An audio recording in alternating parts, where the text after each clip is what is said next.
Hello everyone, I am here today to talk about the latest state of play. It's been a while since I made a video like this. I used to do solo discussions on these kind of things with little videos.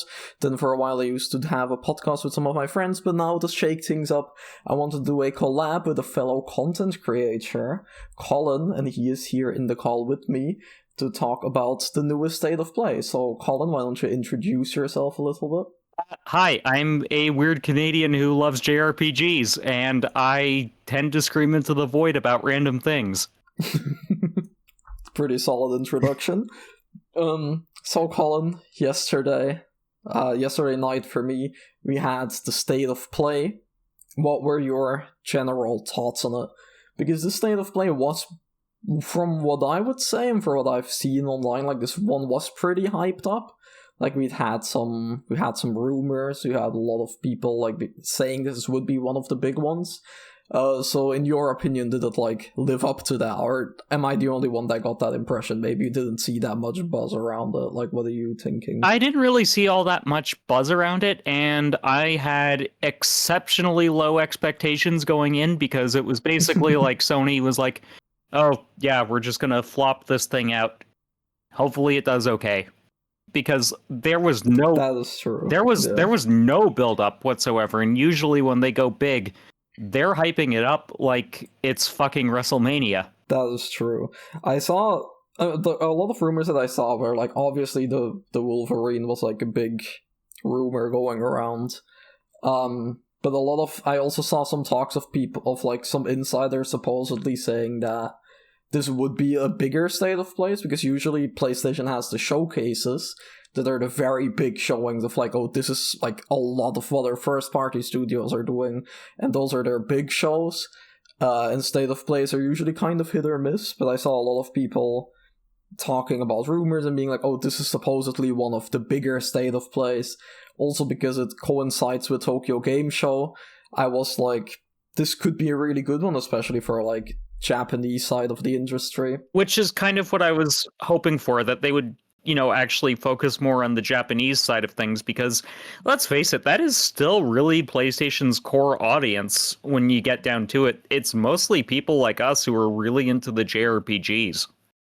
I feel lately that has kind of started to shift, because in Japan itself, the Switch is obviously a bigger console, but I feel with PlayStation first-party studios, they're mostly focused on things to really cinematic, narrative-driven games. They don't really have the big exclusive JRPGs which anymore. I think is going to really shift under Nishino, and I hope I said his name right, because he's the first head that's been Asian in quite a long time, because last time we had that was the PlayStation 3 era, and yeah, PS3 didn't really have that many JRPGs, but if you look at that generation as a whole, JRPGs were kind of dead. Yeah, definitely.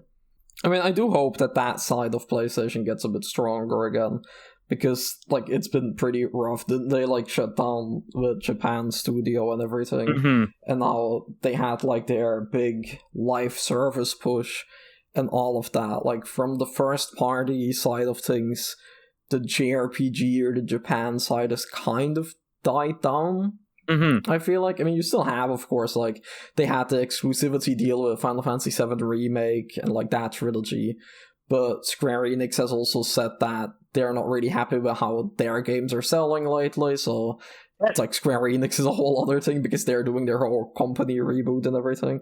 I almost feel like we could have a podcast on my channel regarding that topic, to be honest. True, maybe we should. Definitely. But yeah, I feel PlayStation, it is a very good place for all the JRPGs, because they, of course, are all there, but I feel a bigger push for that audience would also be nice, and that was kind of what I was expecting from this state of play, because I was during Tokyo Game Show, but we kind of got some of that, but we also kind of didn't, with stuff like the first party game, obviously being Wolverine and stuff. But we'll get into that. I feel in general, my general thoughts were that it was a pretty decent showing. For my personal highlights, it didn't have too many of them. There's only one, maybe two games that were here that I'm genuinely really interested in, that I'm very excited to play.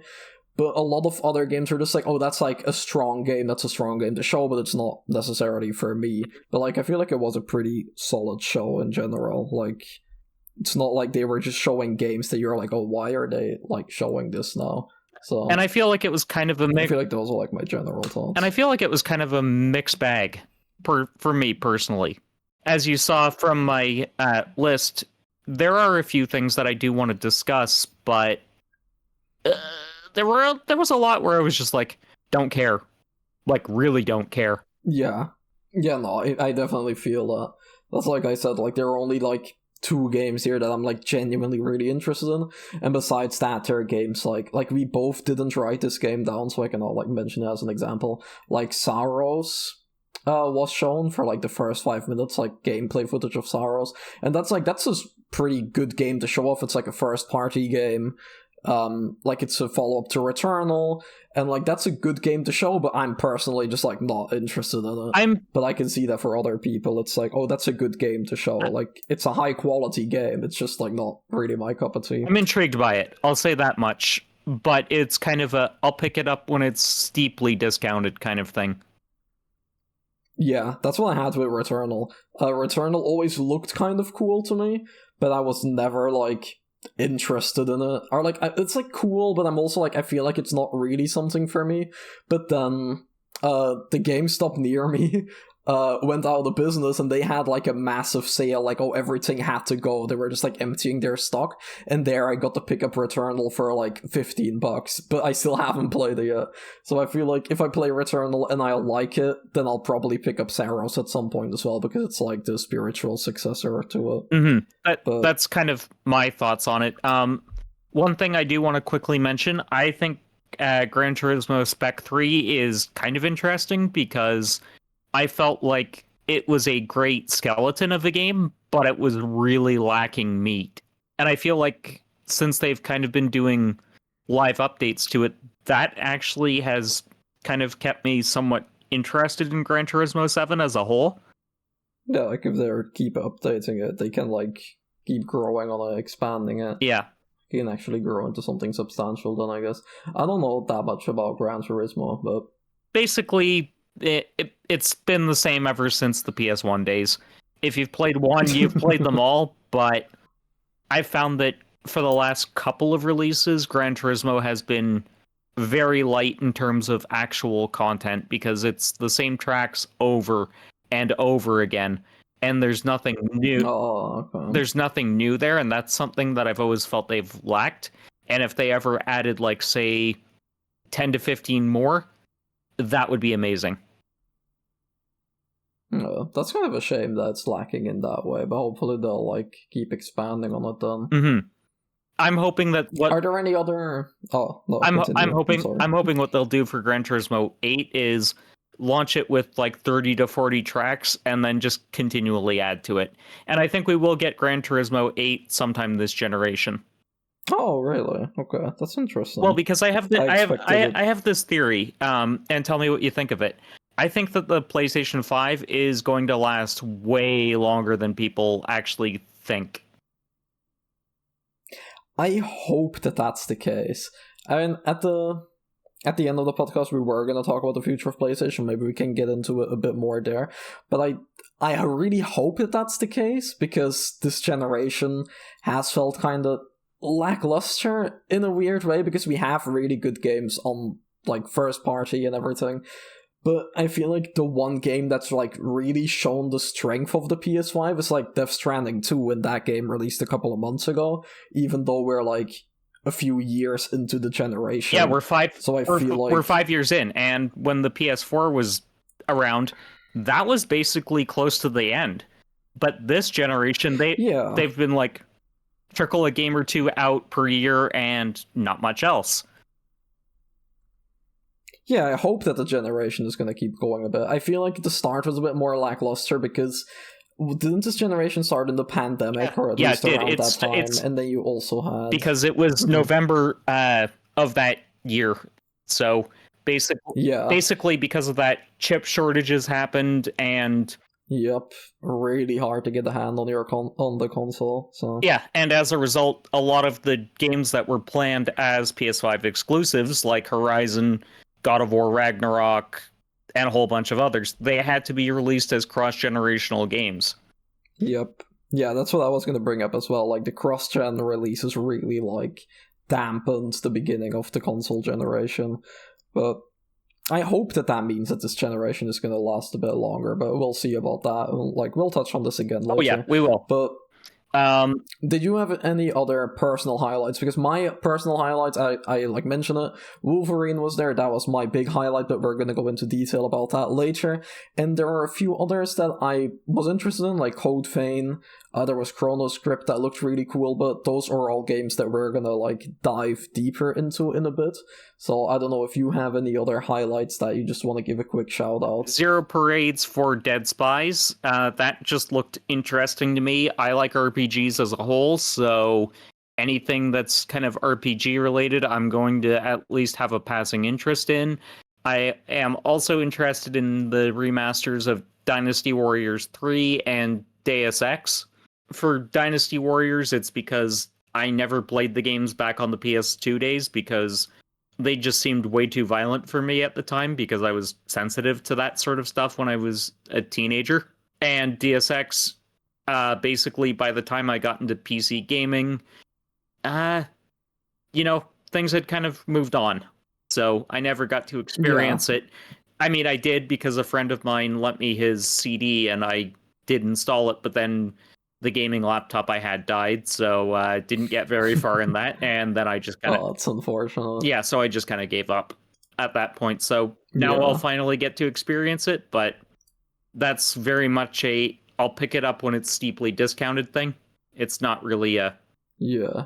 I also, like you, was into Code Vein. I do have the first game. Haven't played it yet, but I do have it. And I'm also interested in the Pulse wireless speakers, and that's got me thinking about kind of the direction of PlayStation as a whole, but we'll get more into that later. And Nioh 3, obviously. Yes. Okay, so which one do you want to start with? Maybe we can start with Code Vein, as we just mentioned, because... So you haven't played the first game yet, then? No, I have not. I mean, I've played it at, like, friends' houses, but that's kind of different from, sitting down and actually starting a proper playthrough. Yeah, I did play the first Code Vein, and I liked it, but it also didn't really have that much about it that, like, stands out, in my opinion. It was kind because it is, like... it was just anime Souls-like. The system is, like... Yeah, exactly. Like... We're in an age in gaming where there are definitely no shortage of Souls-likes. Have you? I just picked it up because I did. Have you ever been able to get into Souls-likes or not really? Yes, I'm really into the Souls games from Software themselves, but in terms of Souls-likes, I've played a couple of them. I have played Code Vein. But, Lies of P, for example, I haven't gotten into yet. For me, even if I am, interested in it. For me, I haven't been able to get the Souls-like bug. I do have Demon Souls, and I've dabbled a little bit with it, but basically every time I've kind of, started a Souls game, I've kind of been in a temperamental mood, so they're not that fun. Oh. They're not that fun when you're going in pre-tilted. Yeah. So I don't think that I've properly had a state of mind where I'm ready to just play a game that is going to be rage-inducing, but fun rage-inducing. You know what I mean? Yeah, I definitely get what you mean. I really like the Souls games from Software. Some of them are some of my favorite games of all time. Bloodborne is an all-time favorite. Dark Souls 1 is also really high up there for me. And all the other ones, I do really enjoy them. Demon Souls is not my favorite by far, but it was still pretty fun. It kind of felt it very much feels like the predecessor of Dark Souls, in that you can see a lot of the concepts and how they started there. But to get back on track of it, with Code Vein, that kind of felt like I played it back in 2020, And I think that was when I played a lot of Souls games for the first time. Like, I played the Dark Souls trilogy, and I played Bloodborne, and I was like, oh, I want something else like this, which is probably how they're selling all of these Souls-likes. And then I just tried Code Vein, and I did really like it. I like how a lot of the characters look, and like it has a really good character creator. I like the unique powers and all of that stuff. But besides that, the game didn't really stand out too much to me. Like, it was just a fun, competent Souls-like, but it's not really a game that I would go out and tell everyone that they should play it right now. But I do hope that the second game can maybe be a bit more of that, because, like, the foundation is there, and Code Vein is it's a strong Souls-like. It just needs that something to really stand out above all the other Souls-likes, and maybe Code Vein 2 can achieve that. Which, this is interesting. I noticed with Code Vein 2, they've really toned down a lot of the Souls-like elements. Yeah, it looks a lot more like it has its own identity. No, because Code Vein 1 was literally just known as, oh, it's the anime Souls game.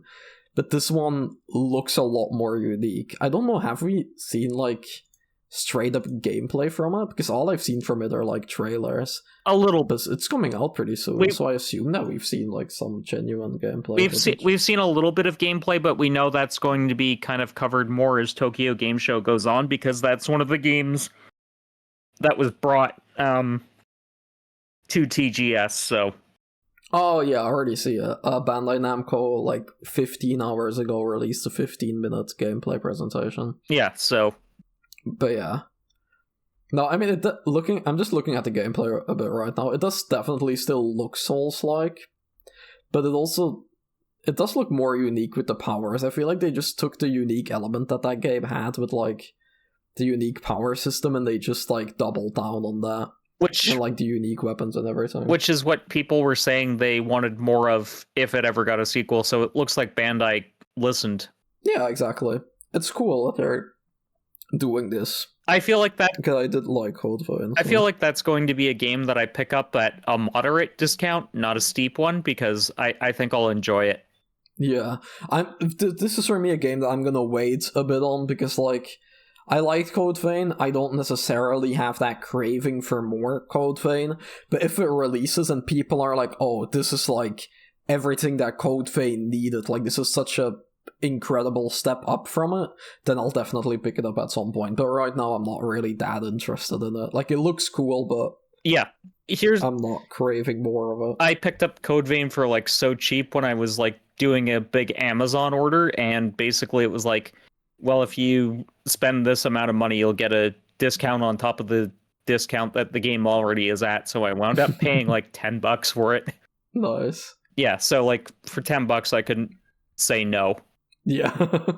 Because that's true. You should give it a go sometimes. Maybe you like it. It's also not as challenging and not as stress-inducing as the other Souls games, in my opinion. So maybe this will be like your gateway into it. I kind of figured it would be my gateway into Souls-like games because anime, basically.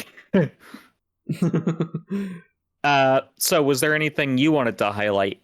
And the next game that we wrote down is Nioh 3.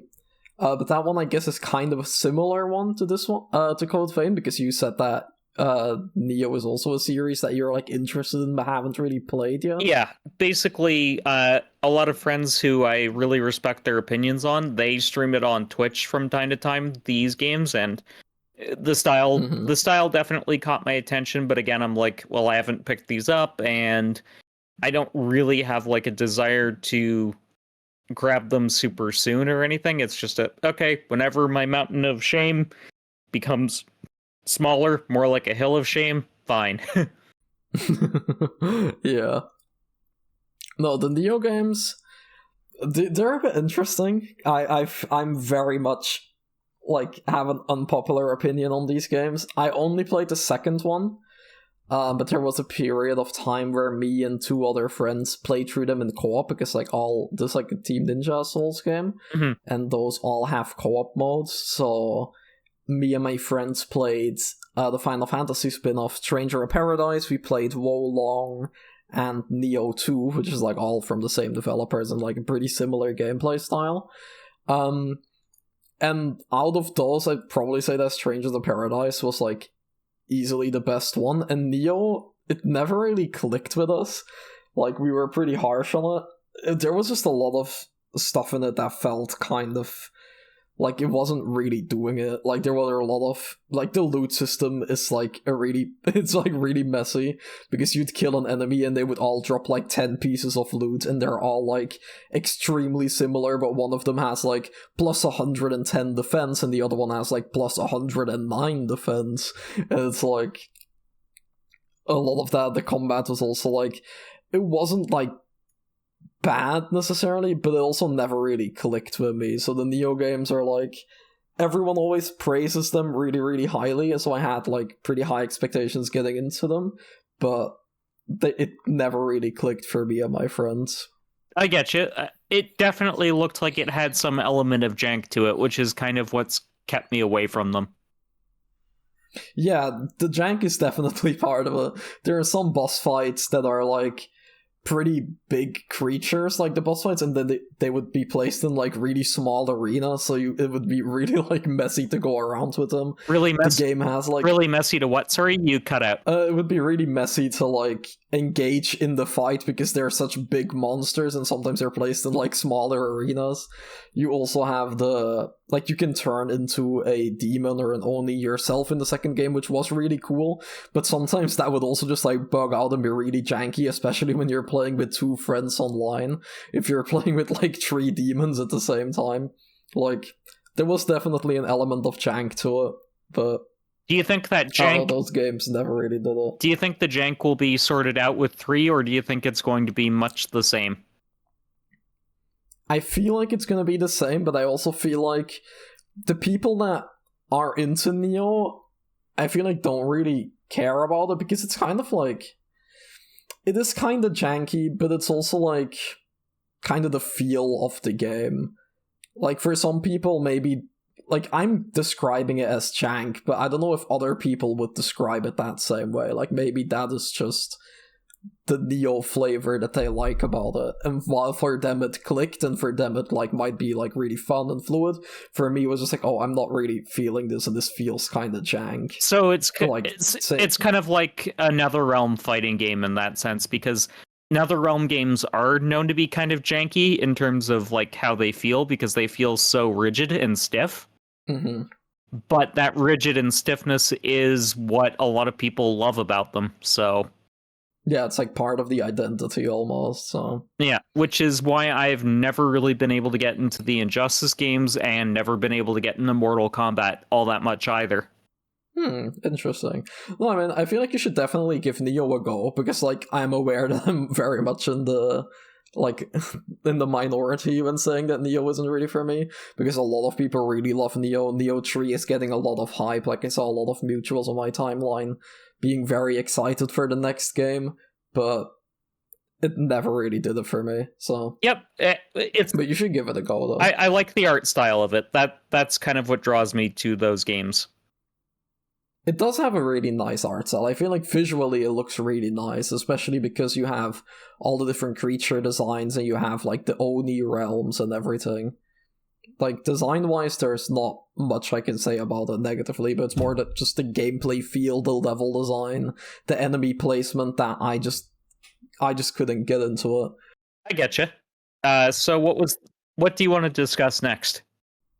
One that we both had on our list was Chronoscript, but personally, I don't have that much to say about this one. I think the art style of it looks really, really beautiful, and that's like the thing that interested me the most about it. It's like the storybook Metroidvania. Yep, same here. From the looks of it. Same here, and I do kind of have like something that we can maybe discuss a little bit, which is I think that Metroidvanias are becoming oversaturated.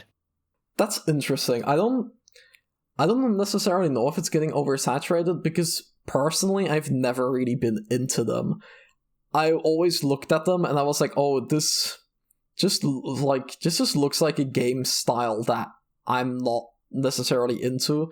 like, I also kind of have that with roguelites. Like, every time I play a roguelite, I play them for a couple of hours, and then I'm like, like, I'm good. Like, I just can't really get into them. And that's the thing with... recently. That's the thing with Metroidvanias and roguelikes. Or roguelites, sorry. I'm kind of the same way. There's only been one Metroidvania that's ever really kept me, and that is Hollow Knight. And the roguelite that keeps me coming back for more is Hades. Otherwise, I'm like... Otherwise, I'm like, okay, cool. Kind of the same thing done over and over again. I'm over it. Yeah, and I don't know if I'd say that mostly because I'm not knowledgeable enough about the genre. Like, they look like good games, people that are into them always really like them, but they're just not really for me, same way that some people aren't into JRPGs or some people aren't into shooters. Like, Metroidvanias just never really did it for me. Recently, with all the Silksong hype, I did try a Hollow Knight, and I put like 10 hours into it, and I was just kind of playing it, and I was like, I'm not enjoying myself. Like, it's kind of fun, but there are so many other games that I would much rather play right now, and this game isn't really hooking me, so I just ended up shelving it. Because I was like, this is a good game, but it's just not really for me. And that's what I've noticed with Metroidvanias. Basically, they're kind of play them in small little chunks when you kind of just want to break from whatever your main diet of gaming is. Yeah, I can definitely see that. I feel like the people that are into They're them... palate cleansers. Yeah, I feel like you have like a group of people that are super into them and they can't get enough of them, and then you have like the people that are like outside of that bubble who are like, oh, I'll play one every now and then, but they're not like fiending for more. Exactly, and the thing is, it's mostly because, for me at least, Metroidvanias tend to do one of my cardinal sins for platformers, which is extreme knockback and leaps of faith, which are things that I don't really enjoy in platformers. No, it's understandable.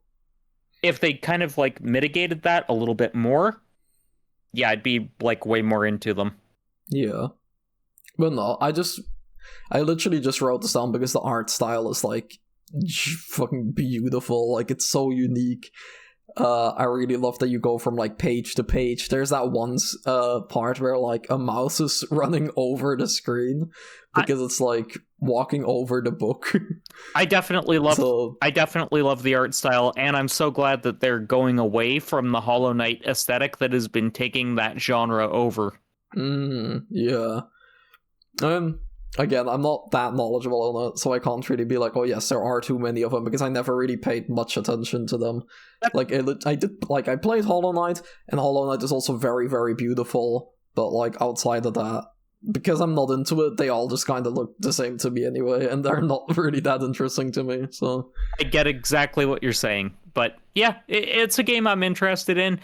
If it ever goes under $10, I'll pick it up, like, right away, kind of thing. Yeah, but it's definitely the next one. It's definitely neat, and I think for Metroidvania heads, they're gonna love it. Yeah, definitely. Because it has that unique art style. I feel like it has that unique hook for the people that are super into Metroidvanias. That this could be like one of the next big hitters in the genre. I definitely think it'll be the next big hit. Yeah, and for sure. And it'll probably influence a whole new generation of Metroidvanias just off the aesthetics. Oh, true, that's true. I can definitely see in like the coming years that we're gonna get the storybook type of aesthetic that's inspired by this. Which I would love to see applied to JRPGs, which has been kind of done before. I'm trying to remember the name of the game, but I think you'll know the one that I'm talking about right away. One with a storybook aesthetic. Yes. I'm not right now. I'm not really thinking of one.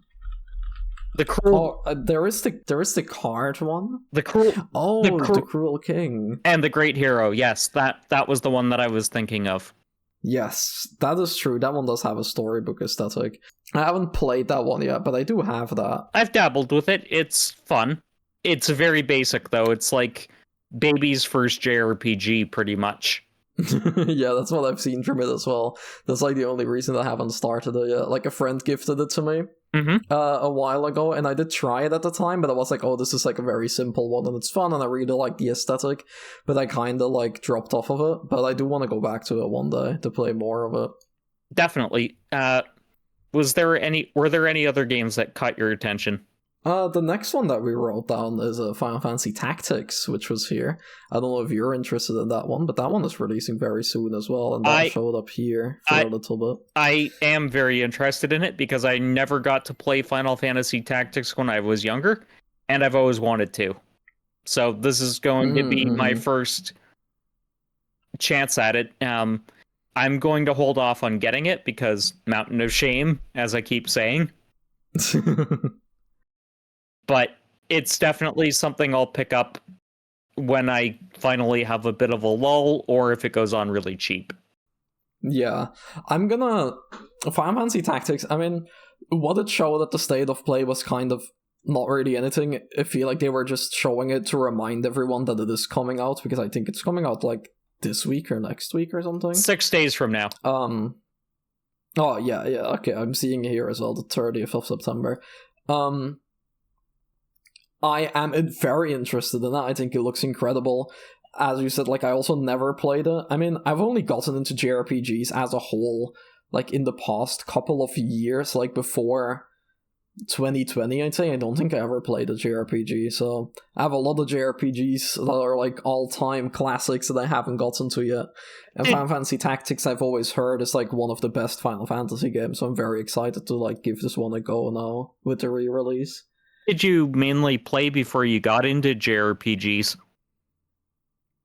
I used to play, like, a lot of very different stuff. Mostly I used to play, like, I still play them now, like, the PlayStation exclusive games, like your Uncharted and The Last of Us, and I was very big into Assassin's Creed back before they turned into, like, massive RPG games.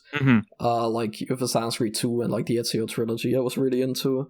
I really like the Arkham games, like, I was into a lot of just, like, more mainstream games, I guess. I mean, I'm also from Belgium, so over here JRPGs are, like, not really a thing at all. Like, when I used to go to school and I would say, like, oh, I just picked up Persona 5, everyone was like, oh, what the fuck is Persona 5? When are you gonna play Siege with us tonight? Like, Rainbow Six Siege? Yep. Like, so we started out on a pretty similar diet of games then, because I'm in a Toronto suburb, and basically the people that I hung out with were pretty much normies. I'm just going to be real. They were normies, and basically that meant I played normie games and maybe like the odd weird Japanese game here and there, because I've been a weeb my whole life pretty much. And as soon as weeb culture became less popular in the West, I kind of was like one of the few holdouts of my friend group, at least. And yeah. Yeah, no, I also used, like, all my friends played very normie games. I joined them, like, I just played those as well. I mean, not that they were, like, bad games. I still really, really like the original Assassin's Creed games. I still really love Uncharted and stuff. But I used to not be into anime until, like, in 2015-ish I started watching anime, and then in 2018 I was like, holy shit, what if I combine my love for anime and my love for video games, and I started playing JRPGs, and that's when I picked up Persona 5, and ever since then I've loved the genre. So for me, my JRPG journey is kind of interesting. I kind of started out with Pokemon, like basically every 90s kid. And, yeah, I did play Pokemon games back in the day. And I was always looking for something that was similar, but, you know, being in a suburb where it was basically like whatever Western stuff was popular at the time, that was the going thing. The people at EB Games were always like, we have no idea, kid, when I would ask for something similar to Pokemon. So basically it was Pokemon and Digimon games for me, and then in my 20s, I got a PSP, or sorry, not a PSP, a PS Vita, and one of my friends was like, you got a lot of stuff to catch up on because you never had a PSP. So he gave me a digital copy of the first Lunar game for the PSP, and nice.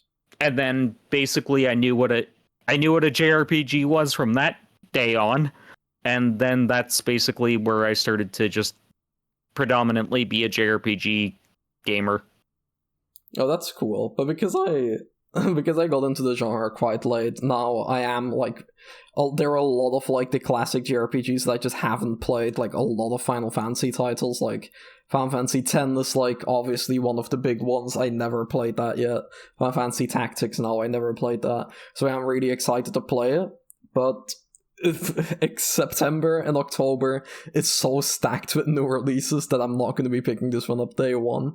I'm already playing Silent Hill, I'm gonna play Ghost of Yotei, so this is a game that I'm gonna like wait until I have some more time and then I'm picking it up, because I am very excited to play this. It's so funny that you mentioned Final Fantasy X, because that kind of relates to a collaboration that you're going to be appearing on my channel in the very near future. Because you remember how I got you to record the video about games that we are glad we gave like a second... games that like... almost ruined a series for us. Yeah. Final. Of course, I remember that one. Is that your entry? Final Fantasy X-2 is indeed my entry. Yes.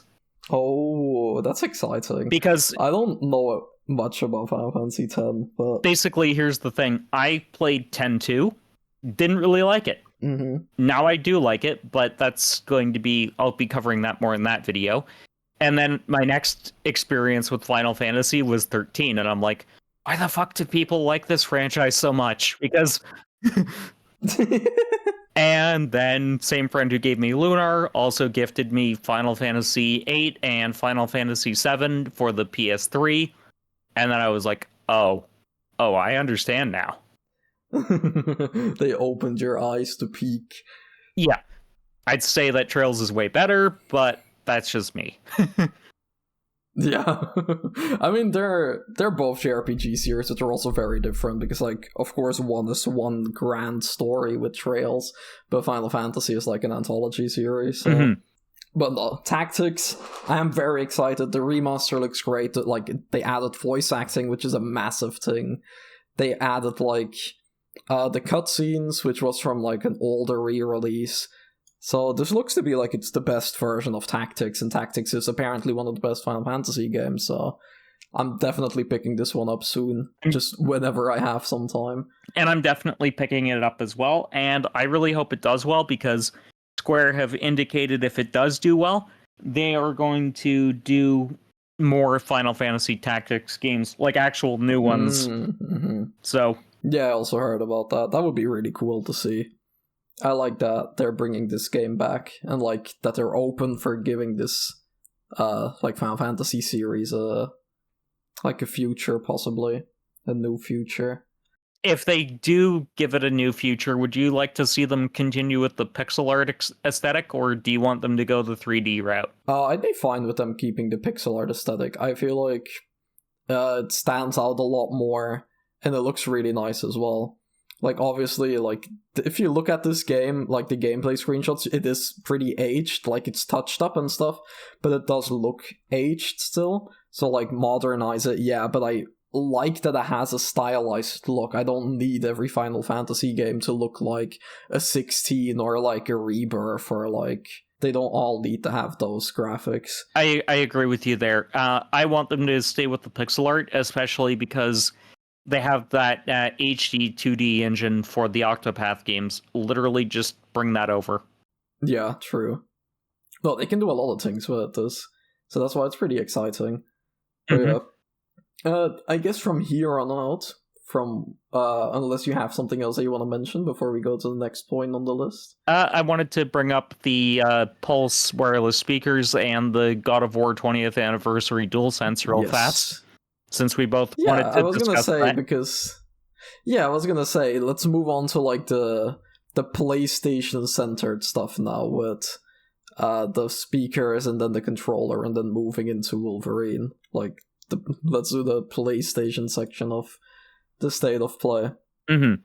What were you gonna say about the speakers? Because you wrote them down as a talking point. Personally, I don't have that much to say about them. Like, they look cool, and I do like that they're like an option, because PlayStation is doing a lot of these accessories with like, you have the headphones, you have the speakers. They also have a better integration of the controllers if you want to use them on PC and stuff. So they definitely have like their own sets of accessories now for gaming. But while I think that that's cool and everything, I also didn't really need this. And when they like showcased this in the state of play for like 3-4 minutes, I was kind of like, okay, like, I get it, they're speakers and they're probably very, very high quality, but I don't think they need to take up like a major slot in the state of play. But that was like basically all that I was thinking about this. Kind of the same, but also I think this is an indication of where PlayStation is going. I think we're going to see a ton more of these accessories, and I do think that they're going to start really pushing what's capable of 3D audio with these, which does has me interested. That is true. The 3D audio aspect is interesting, because PlayStation in general has really good integration of 3D audio. Like, it sounds really, really immersive in a lot of games. So that they're like bringing this over to like speakers now, it's definitely gonna work the best on their speakers, obviously, because they're like made for their technology. So I think that 3 and 4D audio is going to kind of be the a future aspect of gaming that's going to be really important. Yeah. I will say this though, I get the feeling they're going to have a lot of distortion because of the shape of them. Oh, actually. But that's just because they've gone for the small portable form factor. These are clearly going to be more PC style speakers, and those always have they're like the speakers that you put on your desk. So they're always going to have like not the best sound quality, but they are kind of pushing the medium forward. So I imagine these are going to be like a best in class kind of thing. Yeah, I mean, the PlayStation headphones and stuff that they released are also very high quality, so... They are, though I will say this, if Bose was to do like a speaker, like a headset that integrated with the PlayStation, I'd be switching over to that, because Bose headphones, those are ideal. But I'm also speaking because I have like a little bit of a sound engineering background, because I used to do sound mixing for a local TV station.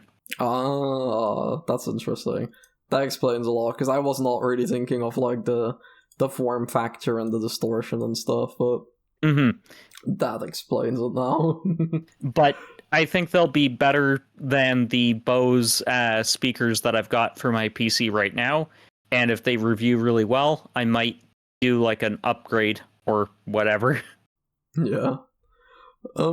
Is there anything else you want to say about the speakers, or just that I'm interested, and I kind of get the feeling we'll probably see like a PlayStation soundbar in the near future that will integrate with those speakers quite a bit better. Yeah, they can definitely expand in that way. Because I think what would be ideal is like a PlayStation soundbar, then you pair the speakers up to them and then spread the speakers out throughout the room, because they are wireless. Yeah, definitely. They focused a lot on the portability of it, so... Yeah, and I think that's going to be like the big selling point, is that you can just bring them out throughout the room and really create that 3D ambiance. But they're really going to be low watts, so they're not really going to have that much volume to them. Yeah, I guess that's kind of par for the course with like the smaller desktop speakers like this. So. I do want to quickly bring up the God of War DualSense controller, because this is something I've noticed with all of the recent states of play. We always get at least one DualSense controller unveiled. True. I do kind of like that, though. Like, it's something small, but I like having the different themed controllers. Like, there's the Astrobot one, the Ghost of Yotei ones, the God of War one now. I like that they have this stuff. Or just unique colorways. Yeah, exactly. I wish that they did a bit more with the faceplates of the PS5 itself, though. Especially because a lot of the new ones don't even support the original, like, day one PS5. because the Ghost of Yotei faceplates look really, really nice, and I was actually thinking about getting them, but I have like a day one PS5 model, and they only made the faceplates for the Slim and the Pro for the PS5, so I'm like, I literally can't get them. So. I also have a day one PS5 because I actually got it the day it launched. I was on one of the lucky ones. I got it a few like months after because I wasn't lucky enough to get it like on launch, but I do have the launch model, even if I failed to get one day one. Mm-hmm. But yeah, the teamed controllers are nice though. I hope that they keep doing it. I think they will, and I think that's pretty much something you can bank on. And when I do like future predictions videos for states of play, I'm always going to now throw in, oh yeah, I think we'll probably get XYZ looking DualSense. Yeah. Just because that could be a fun thing to predict, like what game will they do next, because we just had the Astrobot re-release, we had the Death Stranding controller, now the God of War one, so yeah, the God of War. I'm guessing we'll get like Wolverine or Saros or something. I think it's going to be in the near future. I think it's going to definitely be Wolverine for sure, which will probably be a yellow and blue themed controller, which could be neat. Yeah.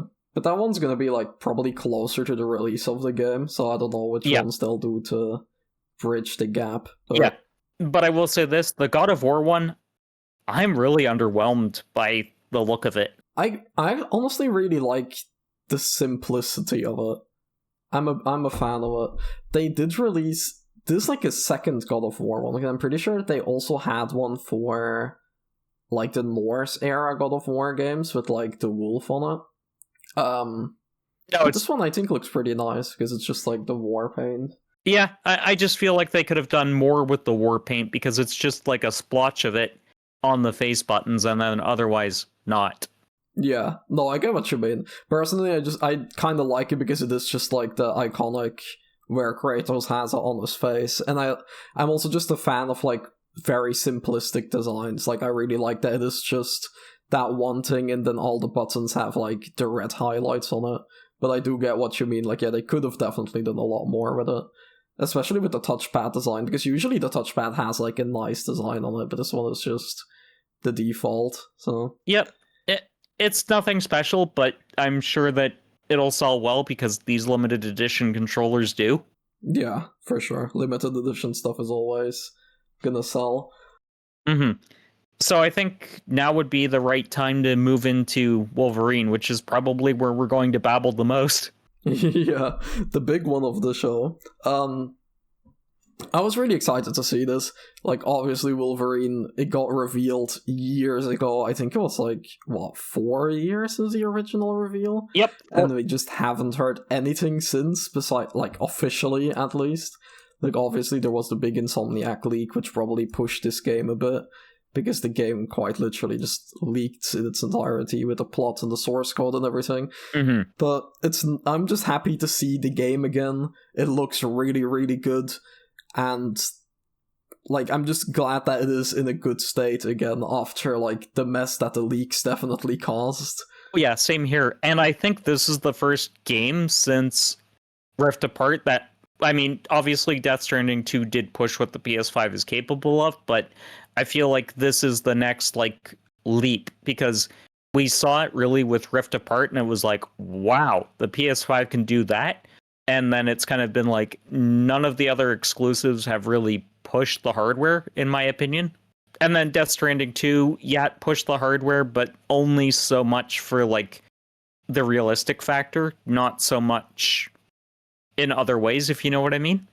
I definitely get that, like, Ratchet and Clank showed to, like, the speed of the console of, like, instantly loading in all the different areas. Like, it obviously looked beautiful and everything, with all the special effects and the special guns, and then, like, the portals instantly warping you from location to location. But yeah, after that, we didn't really have anything to be like, holy shit, so this is, like, what the next gen can do. Until Death Stranding. Death Stranding is, like, visually probably easily the best looking game that I've ever played. Like, I was stunned whenever playing it just because of how far you could look. Like, the game has a lot of really open Vistas. Yeah, it has a lot of open vistas. You can just like see over the horizon super far. Everything looks super detailed everywhere. Like obviously realism wise the characters look almost real. Like the lighting, everything in that game just looks nearly photorealistic. So in the visual department, I do think that really pushed the PS5, but or like at least really showed what the PS5 can do. But I also get that in the way of like the effects and like in the more gimmicky ways, like Ratchet and Clank had with the fast loading times and everything.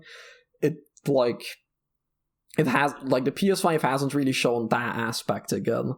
So yeah, we kind of get a feeling for what it can really do with Wolverine because it's like the photorealistic aspects of Death Stranding and the gimmicky aspects from Ratchet and Clank. Yeah, because from what they talked about with like the blood system and everything, it's really cool. I didn't watch that video yet because I just didn't have time. Oh, okay. But, yeah, the like little behind the scenes part of it. Yeah, but I did watch the trailer and it's literally everything I wanted Wolverine to be. Though it didn't really tell us if it's going to be open world or if it's going to be a more linear experience, and that has me kind of curious. From what I've seen from it, I am pretty certain that it's going to be more linear. Like it's definitely not going to be like Spider-Man where it has like one open world where everything's set in that open world.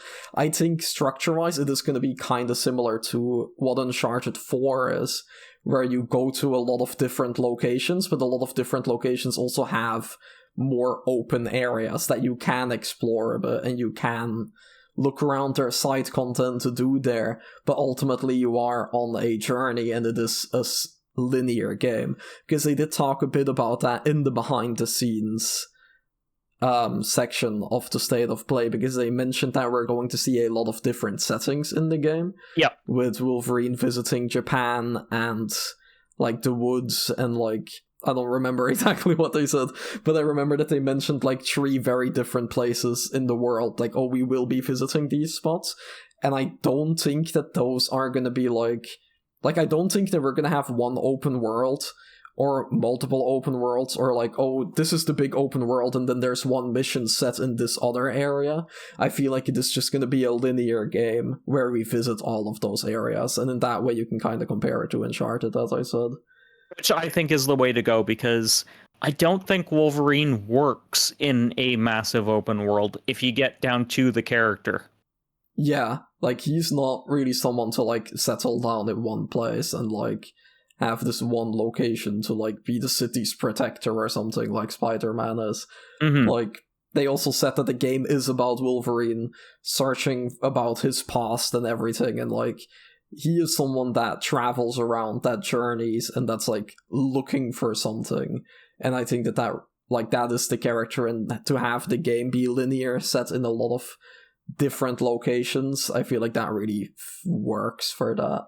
And beyond Ratchet and Clank, Insomniac really haven't done a very linear experience in a very, very long time. The last time we got that was with the Resistance games. That is true, yeah. And I feel like they're gonna do a good job at it though, like even if they're not really experienced in it, because like when PlayStation announced that Insomniac was working on Spider-Man, I remember that a lot of people were really surprised, because it's like, oh, Spider-Man is a superhero in an open world setting. What, like, the other PlayStation studio that has done superheroes in an open world setting is Sucker Punch. So people always thought, like, oh, Sucker Punch would be a much better fit for a Marvel IP, especially if it's an open world, but then Insomniac came in and they did a perfect Definitely. Definitely, though I will say this. After they do the X-Men game, I really hope they give Marvel a good long break. Yes, I don't want them to become the Marvel studio, that's for sure. Because think about it. In the time that they've been working on Spider-Man, Miles Morales, Spider-Man 2, Wolverine, think of how many games they could have been working on from the Ratchet and Clank franchise. Yeah, for sure. I don't think they've overdone it necessarily for now, but there should still be a good mix. Like, I do want to see another Ratchet and Clank from them, but I feel like they can definitely do both. They shouldn't just become the Marvel studio. Thankfully, we do have one Ratchet and Clank game in development right now. It's rumored to either come out in 2027, 2028, or 2029. So, I mean, that's fair, but I feel like with two studios, they really should be pumping out a game every other year. Insomniac, I feel like, has been really fast with their development. I think the leak messed up a lot, because originally I think, didn't Spider-Man, like, you had Spider-Man on PS4, and then you had Miles Morales, which was a cross-gen title, and so that was early PS5, but Ratchet & Clank also came out early PS5, so, like, they've been pumping out games. Like, they had Spider-Man, they had Miles Morales, they had Ratchet & Clank Rift Apart, then they had Spider-Man 2, and now they're doing Wolverine. So, like, they are pretty fast, and I feel like Wolverine was probably originally supposed to come out this year or early next year, and now it's been like pushed to late next year. We don't really know what's going on with Spider-Man, because supposedly that was supposed to have DLC, which is now most likely cancelled since we haven't heard from it. But yeah, I feel like they are a very consistent studio. I feel like they're a very efficient studio that can pump out a lot of games, but I genuinely think that whole leak debacle, like, really messed with them for a while, and that they had to, like, pick themselves up again. But I hope that now that they have shown Wolverine off again, that they are getting back on track, and that they can get to work on their next Ratchet and Clank, and either the final mainline Spider-Man game, or, like, at least the final Peter Parker Spider-Man game, or that rumored Venom game. Yeah, I kind of am curious about the rumored Venom game, just because the actor died. And from my understanding with friends in the games industry, usually voice recording is the last thing done.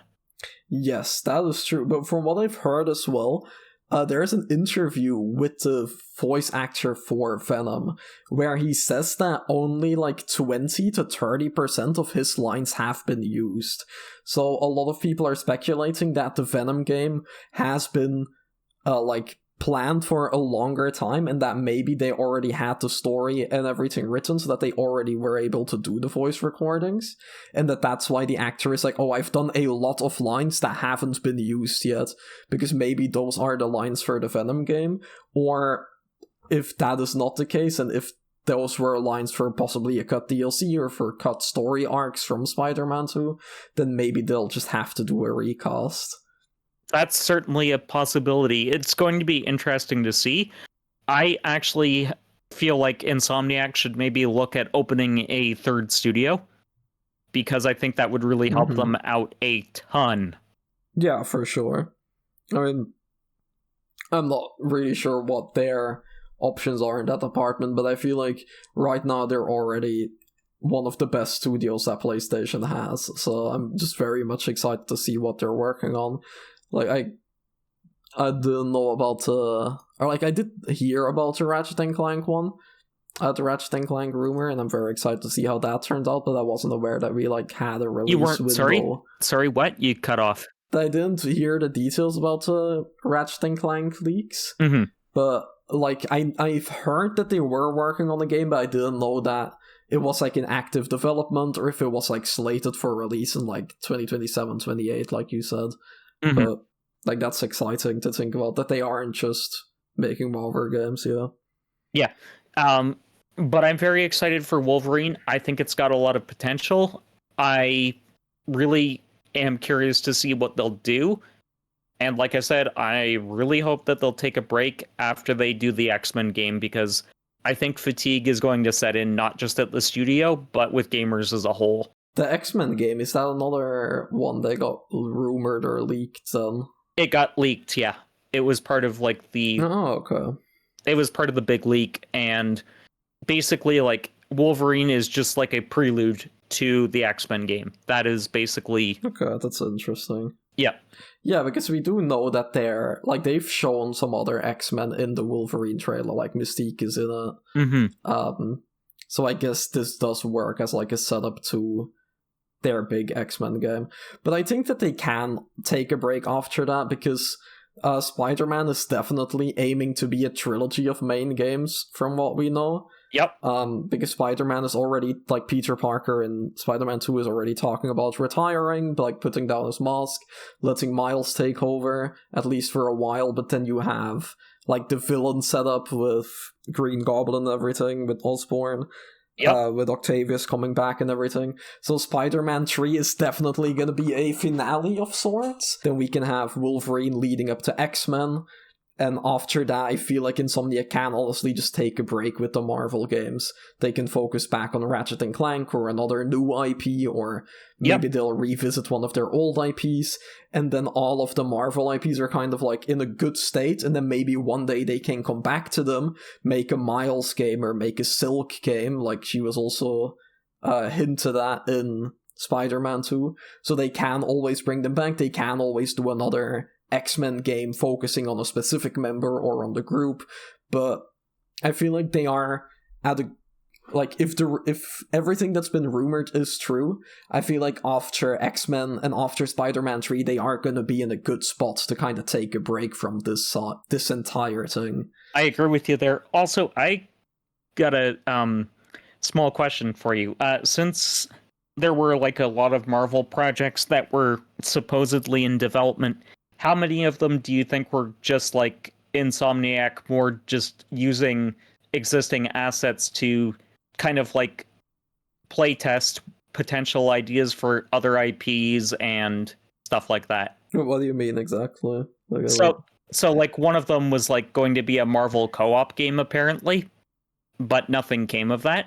Oh, the Spider-Man, like the multiplayer game, that one. Yes, because we know that as of recently, they've still been hiring for multiplayer, but they only have those Marvel games that we've discussed on the docket. Yeah, I mean, plans can always change because we also don't, like, a lot of the leak has already been proven wrong with, like, things like the Spider-Man DLC being cancelled, but I feel like a lot of that can also be, like, they definitely were testing that Spider-Man multiplayer game. I don't know if the final result of all of that is gonna turn out to be a Marvel multiplayer game, but, like, that is still experience that they've gained by developing that, so they can always use that in either their own IP or in another licensed IP. I personally think that they're building for maybe a Ratchet and Clank multiplayer stab again, because they did have All for One at one point. That could be really interesting. I'm not that big on Ratchet and Clank. I only played the Rift Apart one, and that one was really, really good, and I'm definitely playing their next game, but I never went back to play the old one, so... I would say if you've got the PlayStation Plus premium tier, go back and play all of the Ratchet and Clank PS3 games, because they built to what wound up being Rift Apart. Oh, okay, that's cool. Yeah, I do know that a lot of the old games are, like, very beloved. That was just, like, not really the old PlayStation games that I was playing. I was very much into Jak and Daxter and stuff like that. Ratchet and Clank is really, like, a section of PlayStation that I never really played a lot of, but I am definitely interested in playing more, so maybe I will check those out. I would definitely recommend it. They're some of my favorite games of all time. Nice. No, I might do that then. But in terms of Wolverine, to get back on track a bit, is there anything else that you were, like, excited about or something that you were happy to see in it? Because I, for one, was very happy to see that they were not toning down on the blood at all. Like, I'm very happy to see that it's going to be a very gory game, because that's what Wolverine really needs. And from what they talked about story-wise, I'm also really excited about that. Like, they talked a bit about the voice actor and everything, so... Oh yeah, same here. I'm really excited that they're not toning down the violence and that they're going for a very hard M rating. I also love that they brought back the classic Wolverine suit from basically the 90s cartoon, because that is the most iconic look. It does make me wonder if they're going to have something similar to the suit powers from the Spider-Man games. That could be a thing. Allowing us to, like, choose various iconic X-Men outfits for Wolverine. Yeah. In the trailer, we've seen him wear a few different outfits, and, like, knowing Insomniac from Spider-Man, I wouldn't be surprised if there are some pretty good customization options. I mean, I think that a lot of the outfits we saw are probably going to be story-specific ones, so... Yeah, for sure. It does make me wonder if they'll have, like, their own special suit powers akin to Spider-Man, because that could be interesting, though I think it might be a little bit harder to implement into Wolverine, given what Logan's abilities are to start with. Yeah. Like, Spider-Man is more of a gadget guy, so... I do also have to wonder how customizable Wolverine is going to be, because there's the skill tree in the Spider-Man games, which is a holdover from the Arkham games. Do you have any ideas on that, or not really? I feel like that's really interesting. I didn't really think about that yet. I don't think it's gonna be very similar to Spider-Man. Like, there definitely are gonna be, like, some kind of skill tree with, like, unlockable combos and everything. But it's like you said with the suit stuff as well, I don't really think that you can do a lot in terms of, like, special abilities and, like, having different unlocks for that. But that does make me wonder how the progression system is gonna work here. I don't think they're gonna make it too close to what Spider-Man is doing, both because, like, it's a different character, but also to have the games stand out more from each other. But here's an idea. That's gonna be really interesting to see. Here's an idea. What about they do it sort of similar to the progression for Devil May Cry? How does Devil May Cry do it? That's another game on my on a pile of shame, as you call it. So basically, what they do is they, like, have combos that you can unlock with points. So basically, I'm thinking, like, you get, like, longer and longer combo strings. Yeah, that's what I was kind of saying earlier, with, like, instead of having different skills, you can kind of unlock, like, different combos and everything.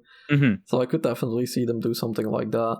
But overall, I feel like this state of play was kind of a mixed bag. What about you? Yeah, it's like I said in the beginning, I feel like if we look at all of the announcement that we had, like, they were pretty solid announcement, and I feel like they covered a pretty wide base. Like, I feel like a lot of people would find something here to like, because we had, like, Saros is, like, the shooter games, we have the Metroidvania, there was Battlefield show, there was Deus Ex, there was a bit of the Sonic, there was Nioh 3, the Dynasty Warriors remaster. Like, I feel like there was a lot here, but for me personally, it was kind of, like, a bit on the disappointing really side. Yeah, that's kind of my takeaway as well. I kind of was also expecting PlayStation to maybe unveil a couple of other first-party exclusives. Yeah, for sure. That, like, brings me into the next thing that we wrote down as well, as in, like, the future of PlayStation, because I said this in my intro as well. I used to do, like, PlayStation state of plays videos as well, where we just talk about the state of play for like 15 minutes, and a lot of them often came down to the point of, we have so many PlayStation studios, we have Bluepoint, we have Bend Studio, we have Sony Santa Monica, we have all of those studios, but we do not know what they're doing. And back then, and still today, I am kind of waiting for PlayStation to just come out and be like, okay, these are what most of our studios are doing. Like, this is when Ben's next game is gonna come out. This is Bluepoint's next remake. Like, we know what INSOMNIAC is doing, because they're doing Wolverine, but, like, we also know what Naughty Dog is doing with Intergalactic, but they're kind of, like, sprinkling out these announcements rather than really coming out with a really big, strong showcase to be like, this is what we have. Like, this is the second half of the PS5 generation or something like that.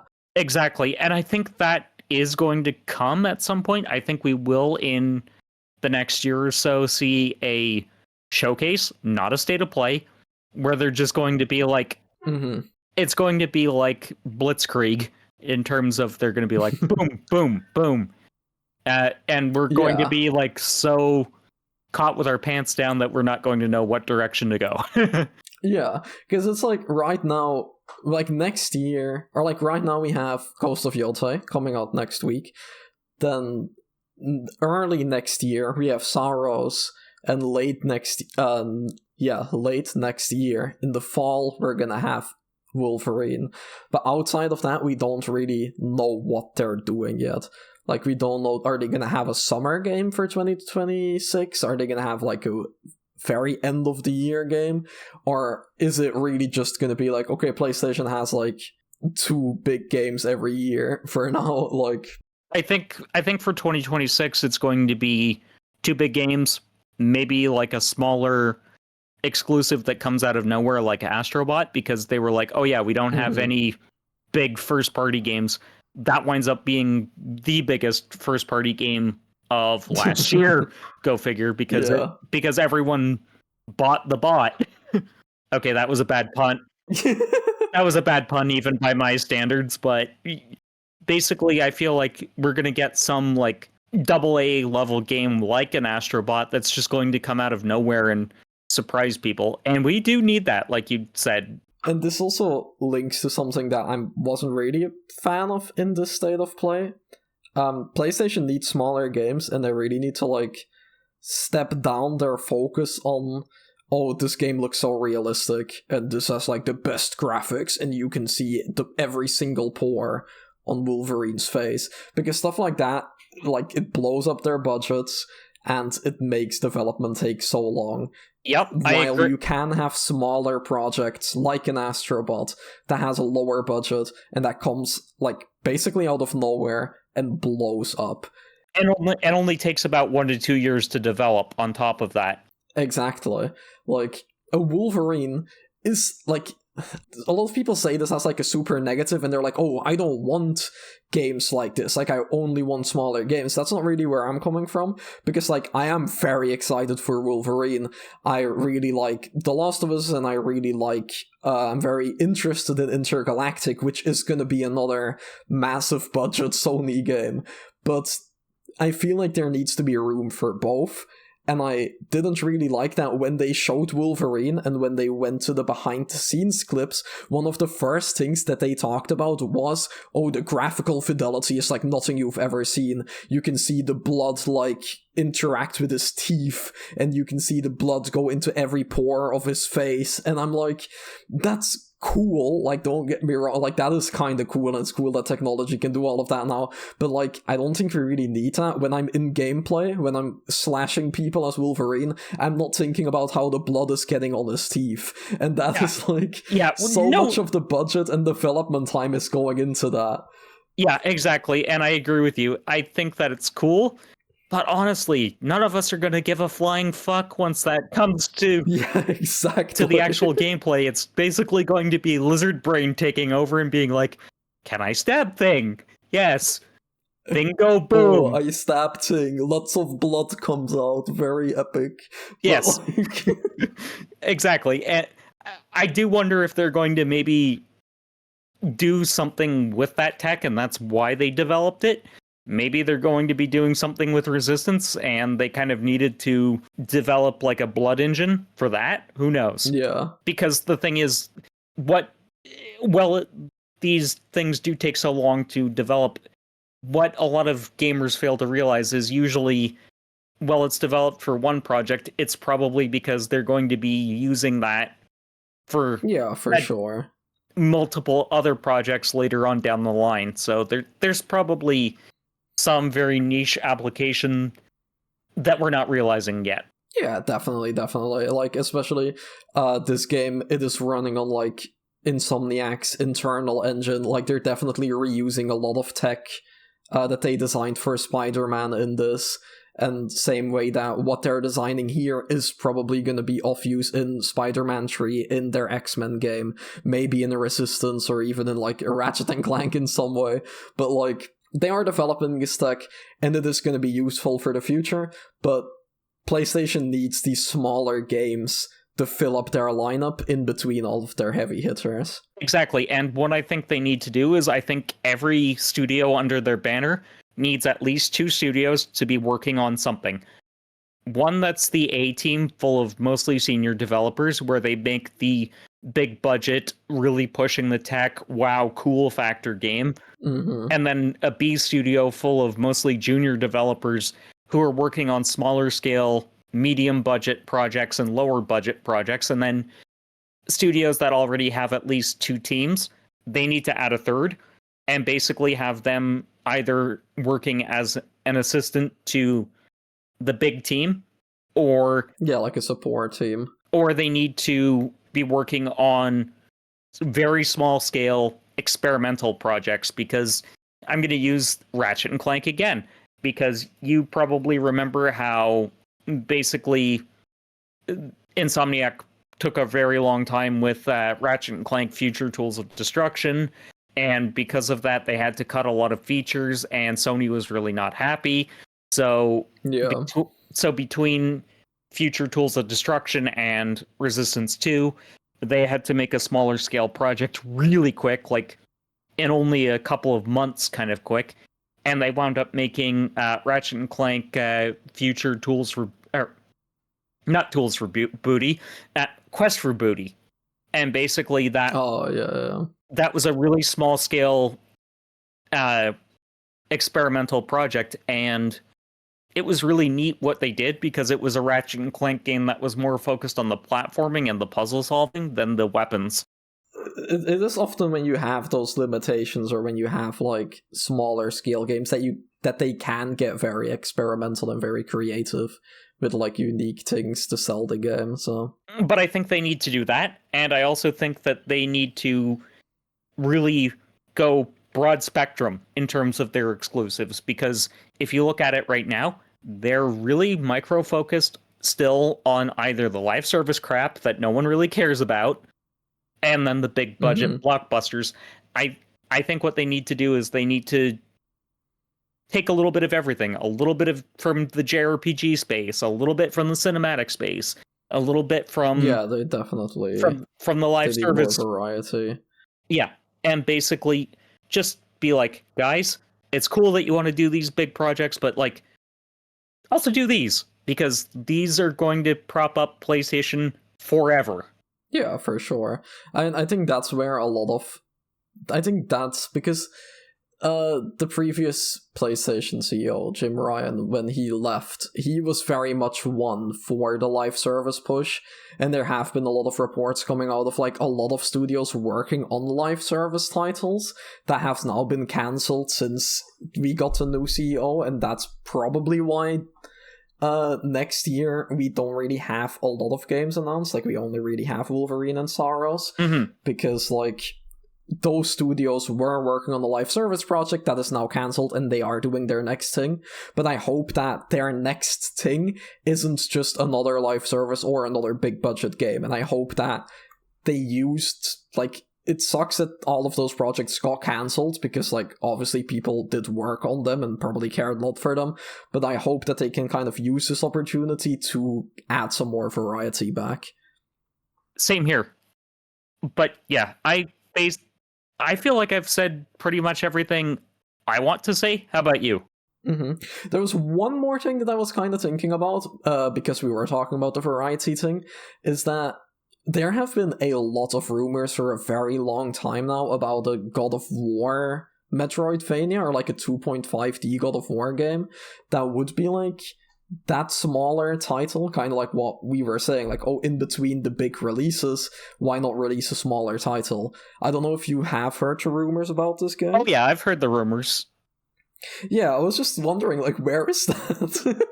Because I feel like for the last 2 or 3 showcases, like, Jason Schreier or like other really reliable insiders are like, okay guys, it's getting revealed right now, this state of play, it's gonna be here, and it's just not there. So I'm like, what happened to this game? Like, is this just something that someone made up, or is this just in like development hell, or like what is this? It makes me think that maybe PlayStation knows that Schreier and these guys have like insiders, and they're like, okay, we think you're the insider, we're going to feed you this information that is a complete misdirect.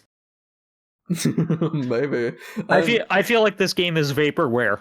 Literally. I don't think it exists. I don't think it ever did. That would be really funny. I don't think it ever did, and I think PlayStation just fed Schreier that line so that he could put it out there and completely misdirect people from what's actually going on. That would be really funny. I'm kind of thinking that because next year is pretty dry for now, I'm thinking that maybe this is like a smaller title that they could release somewhere next year. But if it doesn't release next year, then I agree with you. And this game was never real, or it was just a concept that existed at some point but got cancelled pretty early on. Yeah, but the reason I think that it's probably vaporware that their PlayStation themselves are feeding out there is because this is a tactic that's done in sports media all the time.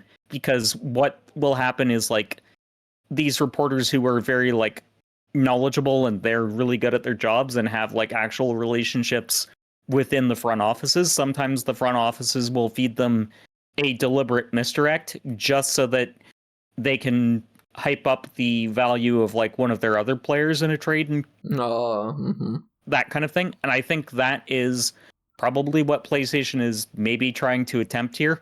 And if it winds up gathering enough interest, they might start throwing a skeleton crew together to actually build the damn thing. Yeah. I think right now that it's probably vaporware, and if we see it, I think we'll maybe see it in like 2028.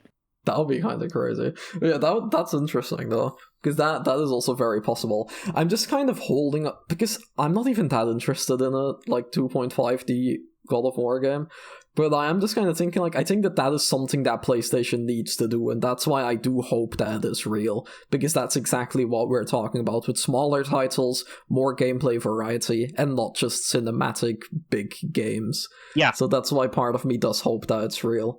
Well, but you know what? Here's an idea. Uncharted would actually almost be perfect for a Metroidvania style of game.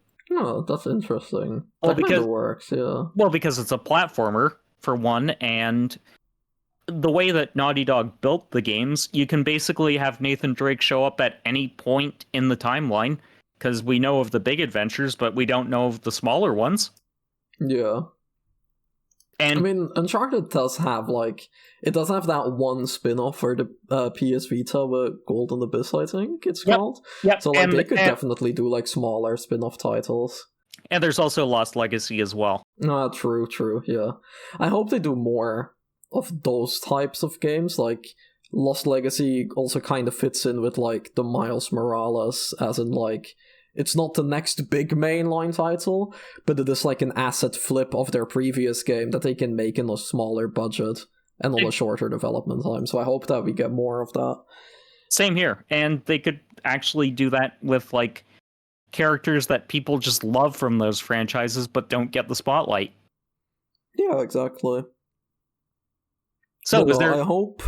No, I feel like that was it. I was just gonna say I hope that we get like a big showcase on what PlayStation has to offer, because while for me personally this wasn't the best state of play, I also definitely don't think that it's a bad state of play. I wouldn't call it like one of the worst or whatever. Like, it gave us a good view on what's coming next year, and like that's pretty good for now. I just hope that we get the big showcase sometime next year. But I agree, and I hope that my only real disappointment with this one was the distinct lack of Japanese stuff beyond Final Fantasy Tactics and Nioh. I really feel like... Yeah, that's true. And Code Vein too, of course. But I feel like what they should have done is just gone, okay, this is literally PlayStation's Tokyo Game Show offering. Yeah, that would have been really cool to really show like the Japanese branch. Like, do something with their Japanese IP, like Gravity Rush or something. That would have been really cool to see. But it is how it is. But it was a pretty decent state of play. I'm just happy to see Wolverine again, and it looks very good. So same. Yeah, same here. But I guess that was it then. Unless you have something else to add. I mean, I'm going to quickly plug my channel. I am on the road to Yes, definitely. I am on the road to 2,000 subscribers, and when I get to 2,000, I'll be doing a giveaway for Trails in the Sky First Chapter Remake. Yes, so everyone should definitely go over to your channel. If you like my channel, I'm sure that you'll definitely like what Colin covers on his channel, the games that he talks about. He's a very high quality channel. I definitely recommend him. Let's get him to 2K, and definitely go over there right now, because he has another part of this collab, as our idea was to collab on the State of Play, and on my channel we have this more drawn out, more off the cuff, literal podcast that you just listened to, but on his channel he's gonna do more of a highlight reel. Yep. I don't know if you want to give some more details about that. Basically, I'm just going to kind of discuss in more depth the games and things that I found interesting, and just kind of have a slight ramble fest, because there are some things that I want to discuss that didn't really neatly fit into this podcast and wouldn't neatly fit into my normal state of play wrap-up, so I'm just kind of going from there. Exactly, so that sounds really cool, and everyone should go check it out. But that's it for this collab podcast then. I hope everyone had a good time watching. Thank you, Colin, for coming on. Yeah, no problem. It was really nice to have you on the channel. Yeah, no problem. Thanks for having me on. Yeah, no problem. It was nice having you. But I'm gonna end the video here then. Again, everyone, go check out Colin's channel. If you like this discussion, be sure to leave a like. Let us know in the comments what your highlights were, what you thought of this state of play. But that's gonna be it for this video then. So thank you all so much for watching. Again, thanks Colin for coming on, and I'll see you all in the next video.